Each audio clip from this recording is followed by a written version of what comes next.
അനുമോളുടെ പി ആറിനെ കുറിച്ച് ചോദ്യം ചെയ്തിരിക്കുകയായിരുന്നു ലാലേട്ടൻ. അനുമോളോട് ചോദിച്ചു, പി ആർ ഉണ്ടോ എന്ന് ചോദിച്ചപ്പോൾ അനുമോൾ, ഒരുപാട് ആളുകൾ എൻ്റെ അടുത്ത് വന്നിട്ടുണ്ട്. അവരൊക്കെ വലിയ വലിയ എമൗണ്ടുകളാണ് പറയുന്നത്. 10ഉം 15ഉം 25 ലക്ഷമൊക്കെയാണ് അവർ പി ആറിനായി ചോദിച്ചുകൊണ്ടിരുന്നത്. അപ്പോൾ ലാലേട്ടൻ പറഞ്ഞു, അനുമോൾ അഡ്വാൻസ് എല്ലാം നൽകിക്കൊണ്ടാണല്ലോ വന്നിരിക്കുന്നത് എന്ന് ചോദിച്ചപ്പോൾ അനുമോൾ പറഞ്ഞു, ഞാൻ 16 ലക്ഷമെല്ലാം കൊടുത്ത് എന്നൊക്കെയാണ് ഇവിടെ പറയുന്നത്.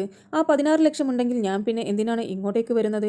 എനിക്ക് എൻ്റെ വീടിൻ്റെ ലോൺ തീർക്കാം, എൻ്റെ കടങ്ങളെല്ലാം എനിക്ക് അത് വെച്ച് തീർക്കാം. പിന്നെ ഞാൻ ബിഗ് ബോസിലേക്ക് വരേണ്ട ആവശ്യമുണ്ടായിരുന്നോ എന്നായിരുന്നു അനുമോൾ തിരിച്ചു പറഞ്ഞത്. ഇത് കേട്ടപ്പോൾ ബിന്നി പറഞ്ഞു, അനുമോൾ പറഞ്ഞ കാര്യമാണ് ലാലേട്ടൻ ഞാൻ പറഞ്ഞിരിക്കുന്നത്. അനുമോളുടെ ബെഡിന്റെ സൈഡിൽ ഇരുന്നു കൊണ്ടായിരുന്നു അപ്പാനി പോയ വീക്കിൽ അനുമോൾ ഈ കാര്യങ്ങൾ പറഞ്ഞത്. അന്ന് മൈക്ക് മാറ്റി വെച്ചുകൊണ്ടായിരുന്നു അനുമോൾ ഈ കഥകളെല്ലാം പറഞ്ഞത്. എനിക്ക് ഈ കാര്യത്തിൽ നുണ പറയേണ്ട ആവശ്യമില്ല എന്നായിരുന്നു ബിന്നി പറഞ്ഞിരുന്നത്. ആ സമയം ലാലേട്ടൻ മറ്റുള്ള എല്ലാ ഹൗസ്മേറ്റ്സിനോടും പി ആറിനെ കുറിച്ചുള്ള വിശേഷങ്ങളെല്ലാം ചോദിച്ചു. പി ആർ എന്താണെന്ന് നിങ്ങൾക്കെല്ലാവർക്കും അറിയാമോ എന്നുള്ള തരത്തിലുള്ള ചോദ്യങ്ങളെല്ലാമായിരുന്നു ലാലേട്ടൻ ചോദിച്ചത്. ഇനി നിങ്ങൾക്ക് എത്രയൊക്കെ പി ആർ ഉണ്ടെങ്കിലും നിങ്ങൾ ഇവിടെ നന്നായി ഗെയിം കളിച്ചാൽ മാത്രമേ നിങ്ങൾ ഇവിടെ നിലനിന്ന് പോവുകയുള്ളൂ. അല്ലാതെ നിങ്ങളുടെ പി ആറിനെ കൊണ്ടൊന്നും നിങ്ങളെ ഇവിടെ നിർത്താൻ കഴിയില്ല എന്നുള്ള തരത്തിലായിരുന്നു ലാലേട്ടൻ തിരിച്ചു സംസാരിച്ചു കൊണ്ടിരുന്നത്.